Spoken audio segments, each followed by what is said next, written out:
Hello everyone. Very good morning to all of you. तो आज के इस वीडियो में 29 अप्रैल 2023 के करंट अफेयर डिस्कस करेंगे। करंट अफेयर की पीडीएफ स्टैटिक जीके के साथ आप एग्जाम इंजन एप्लीकेशन से डाउनलोड करना ना भूलें। एग्जाम इंजन एप्लीकेशन को आप जब भी डाउनलोड करें तो 5 स्टार रेटिंग उसे जरूर दीजिए, क्योंकि ये वो एप्लीकेशन है जो कि आपको डेली का फ्री स्टडी मटेरियल देता है, वो भी इतना प्रीमियम कि जो कि आपके हर एक एग्जाम के लिए रिलेवेंट है। इतना ही नहीं, एग्जाम इंजन एप्लीकेशन में आपको ऐसे कोर्सेज मिलते हैं जो कि सबसे कम कॉस्ट पर हैं, कहीं पर भी आप देख सकते हो उसे। तो 5 स्टार रेटिंग तो बनती है, इसलिए रेटिंग देना मत भूलिए। शुरू करते हैं आज का वीडियो, लेकिन पहले बात करेंगे कल के क्वेश्चन की। कल मैंने आपसे क्वेश्चन ये पूछा था कि भारत की एक संस्था है जिसको बोलते हैं नेशनल ग्रीन ट्रिब्यूनल, जिसका हेडक्वार्टर है नई दिल्ली और इसके चेयरपर्सन है आदर्श कुमार गोयल। तो ये जो एनजीटी है ये कौन से मंत्रालय के अंतर्गत कार्य करती है? NGT ministry of law and justice के अंतर्गत कार्य करती है। ये एक ऐसी संस्था है जो कि पूरे भारत भर में हर एक राज्य सरकार और यूटी सरकार पर मॉनिटरिंग और कंट्रोलिंग करते हैं। दरअसल इनका ये काम होता है कि ये इस चीज को मॉनिटर करते हैं कि कोई भी राज्य सरकार या यूटी सरकार पर्यावरण से कॉम्प्रोमाइज तो नहीं कर रही है। जैसे कि उनके राज्य के अंदर नदियों में थर्मल पॉल्यूशन हो रहा है तो कहीं वो अवॉइड तो नहीं कर रहे हैं, या एयर पॉल्यूशन बढ़ता चला जा रहा है तो उसके लिए वो कोई ऐसा तो नहीं कि कोई भी प्रोग्राम या पहल लॉन्च नहीं कर रहे हैं। तो इन सारी चीजों पर फोकस रखता है एनजीटी। अब शुरू करते हैं आज के करंट अफेयर। अभी हाल ही में ये कौन सा शहर है जिसने 25 अप्रैल को unique astronomical phenomenon as its shadow disappeared इसको पूरे को एक्सपीरियंस किया? देखिए है क्या, जिसको बोलते हैं हिंदी में अद्वितीय खगोलीय घटना। इसका मतलब क्या है? इसका मतलब ये है कि यूनिवर्स की एक अद्भुत घटना, और ये घटना क्या थी? जिसमें कि जितनी भी परछाई थी वो सब गायब हो जाती हैं। तो ये एक्सपीरियंस किया बैंगलोर ने। बैंगलोर में 25 अप्रैल के दिन दोपहर में 12:17 पर ऐसा हुआ। और जब परछाई पूरे तरीके से गायब हो जाती है तो इसका मतलब क्या है? इसका मतलब है कि सूर्य जस्ट सर के ऊपर है। ओके। और ऐसा हर साल में 2 बार होता है, और ये तब होता है जब पृथ्वी का जो टिल्ट है ये +23.5 डिग्री से लेकर -23.5 डिग्री के बीच में होती है।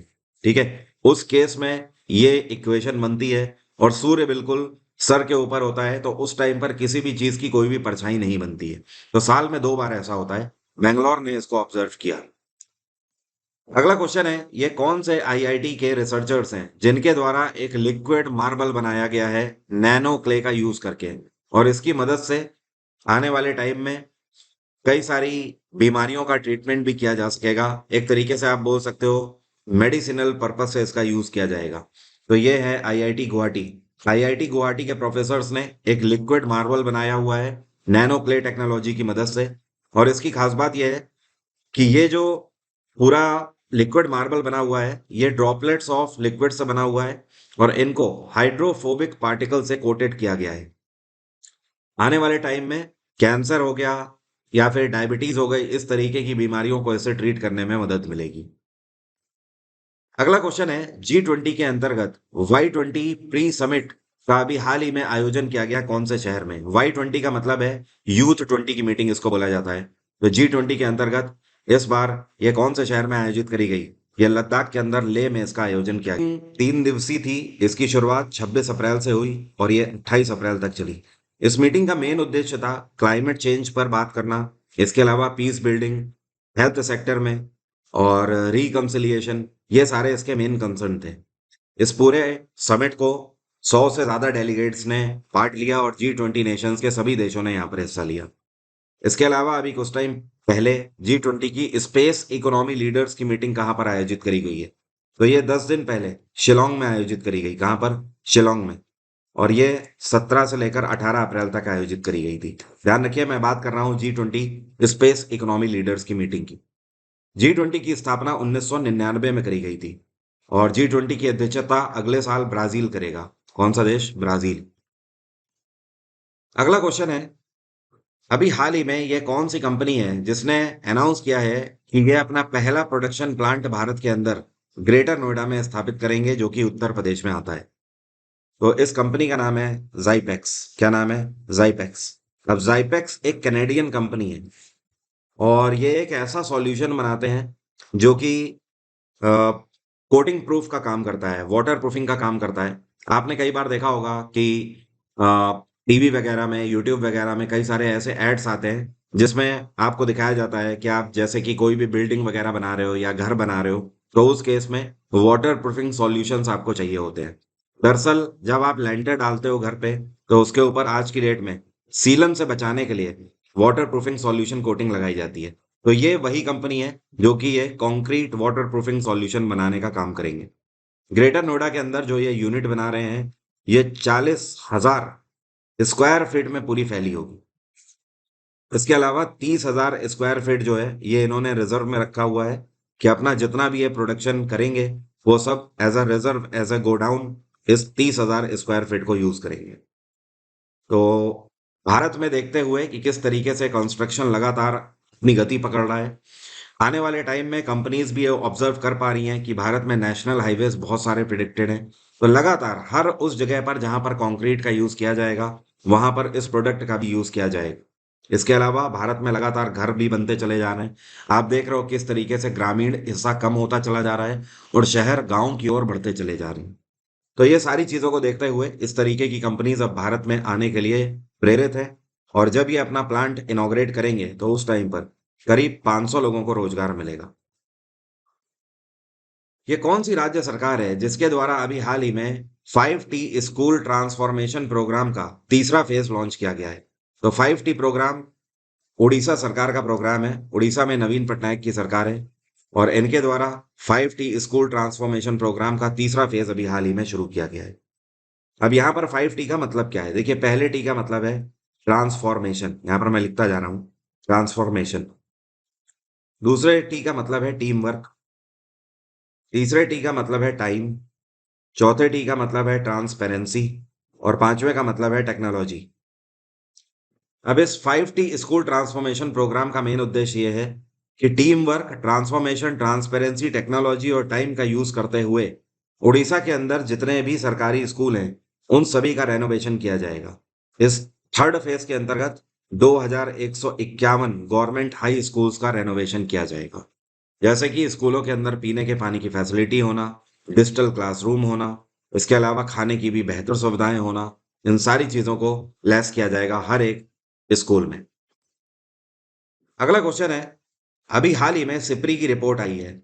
सिप्री एक ऐसी संस्था है, स्वीडन बेसिस, जो कि हर साल ऐसी रिपोर्ट जारी करते हैं कि दुनिया में कौन सी देश की मिलिट्री पावर कितनी बढ़ रही है, कौन मिलिट्री पर कितना एक्सपेंसेस कर रहे हैं, ये सारी चीजें बताते हैं सिप्री। तो सिप्री की इस रिपोर्ट के आधार पर 2022 में दुनिया की सबसे बड़ी मिलिट्री स्पेंडर के रूप में भारत कौन से नंबर पर उभरा है? तो भारत दुनिया का 2022 में चौथे नंबर का सबसे ज्यादा मिलिट्री पर एक्सपेंस करने वाला देश बन गया है। नंबर वन पे कौन रहा? तो नंबर वन पे रहा है अमेरिका, और सेकंड नंबर पे चाइना, थर्ड नंबर पे रशिया है, और चौथे नंबर पे भारत रहा। मतलब आप ये समझ लो कि ये टॉप 4 कंट्रीज हैं जिन्होंने 2022 में अपनी डिफेंस को मजबूती प्रदान करने के लिए सबसे ज्यादा पैसा खर्च किया है।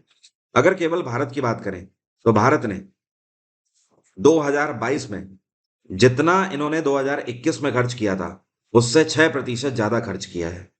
और टोटल अगर मिलिट्री एक्सपेंडिचर की हम बात करें भारत के, तो 2022 में 81.4 बिलियन डॉलर खर्च किए हैं भारत सरकार ने हमारी सैन्य क्षमताओं को बढ़ाने के लिए।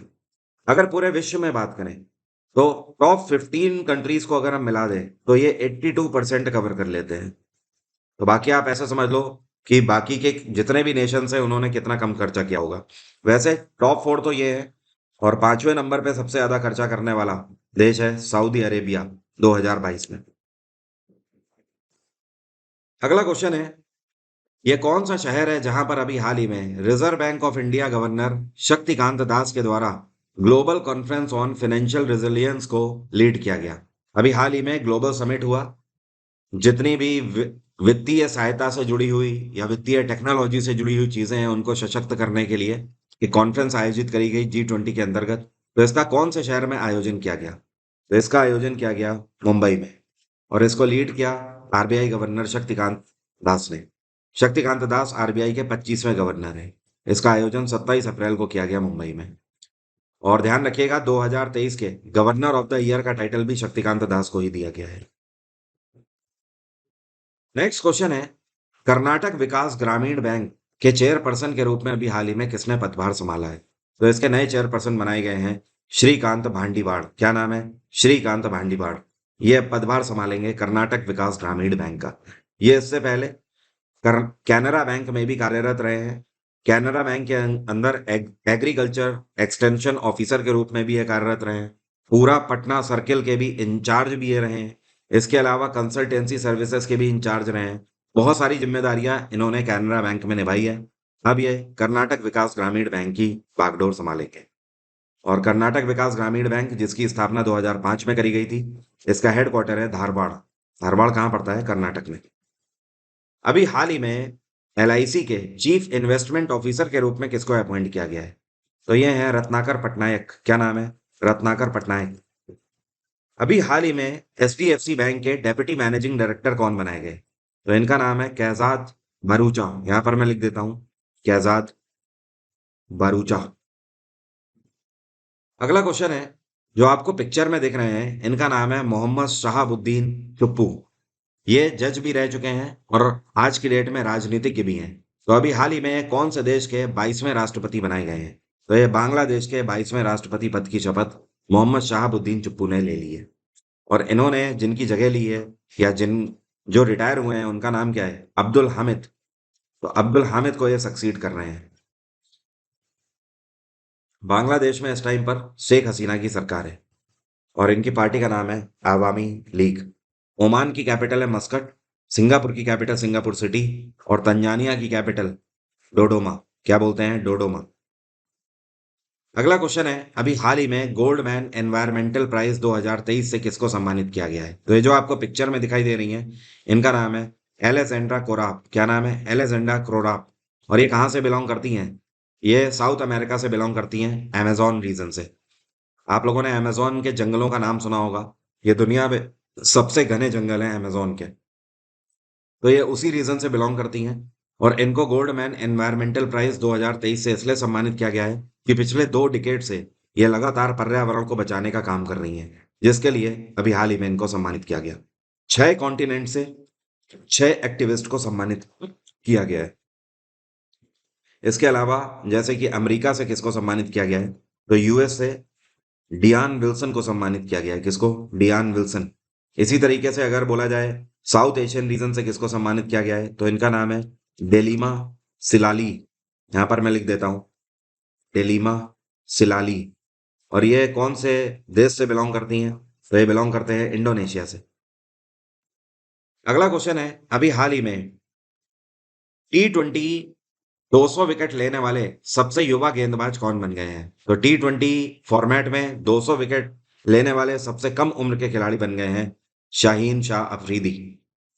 और इन्होंने ये 200 विकेट लिए हैं 143 इनिंग्स में। इन्होंने इस रिकॉर्ड में पीछे छोड़ा है कगिसो रबाडा को। रबाडा साउथ अफ्रीकन खिलाड़ी हैं। उन्होंने 25 साल की उम्र में 200 विकेट लिए थे, तो उसको पीछे छोड़कर शाहीन शाह अफरीदी 200 विकेट लेने वाले सबसे कम उम्र के खिलाड़ी T20 फॉर्मेट में बन गए।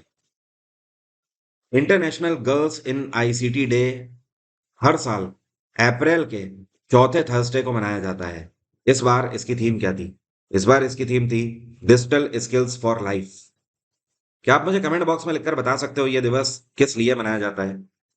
अब मेरा आज का सवाल आपसे, आप में से कितने लोग बता सकते हैं geocentric model of solar system was proposed by whom? मतलब कहने का ये कि सोलर सिस्टम का, सौर मंडल का भू केंद्रित मॉडल इनमें से किसके द्वारा प्रस्तावित किया गया था? कमेंट बॉक्स में जल्दी से लिखकर बताइए। एग्जाम इंजन एप्लीकेशन पे 2023 के किसी भी एग्जाम के लिए आप मेरा फुल जीएसजीके का फाउंडेशन बैच ले सकते हैं। इस बैच में वीओडी क्लासेस के साथ साथ लाइव क्लासेस भी चल रही हैं। कल से इसमें साइंस क्लास भी शुरू हो चुकी है। इसका लिंक वीडियो के डिस्क्रिप्शन में है या फिर डायरेक्ट एग्जाम इंजन पर भी आपको इसका लिंक मिल जाएगा।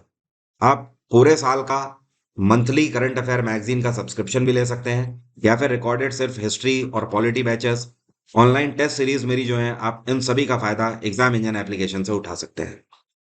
अभी की बात यहीं तक रहेगी। Thank you so much. Have a nice day. Take care. Bye bye. आपका दिन मंगलमय हो। मैंने करंट अफेयर की मैराथन सारे एमटीएस स्टूडेंट के लिए दे दी है ऑलरेडी, तो आप उसे यूट्यूब पे जाकर जरूर देख लीजिए।